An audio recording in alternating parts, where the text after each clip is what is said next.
It's been a remarkable week of firsts on the world's highest peak, but perhaps the most inspiring first today was that of 36-year-old American Gary Guller, who lost his left arm in a climbing accident 4 years ago.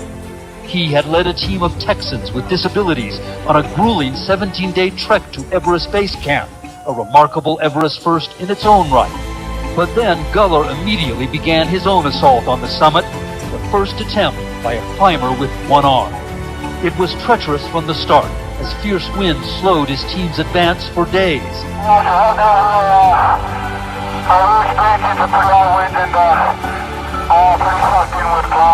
But as fast as it deteriorates, weather can suddenly improve on Everest, and after a 17-hour final push today, Gary Guller stood on top of the world. What I saw in the audience just blew my mind. I'd never seen really this many people with similar physical or cognitive challenges all together in one place. But it wasn't just those people that I saw, it was their husbands, their wives, their kids, their partners, their employers, supporters of equality.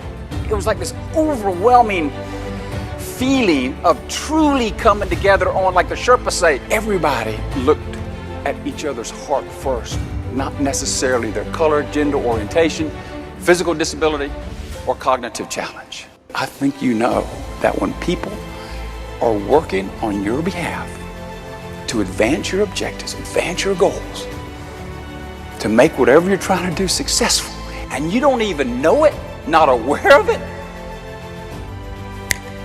that's when you know you're onto something good. I decided then it's a real good time to be as honest as I can, and sat the team up and told a number of them, I said, look guys and girls, I'm hearing some whispers out there that we're not going to make it very far. And I tell you what, I've never seen eyes light up as much as I did that day and the next few days. A lot of these people had been told no most of their life because of after birth, after an injury, or after perhaps a partner was in an accident, but had been told no most of their life.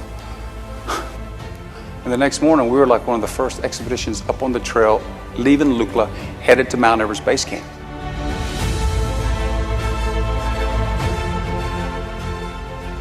It would have been very easy for the Sherpa people to turn on that walkie-talkie and call down to base camp. But they stopped for a second, and they handed me the walkie-talkie. They said, Guller, you're the leader, make the call, make the call.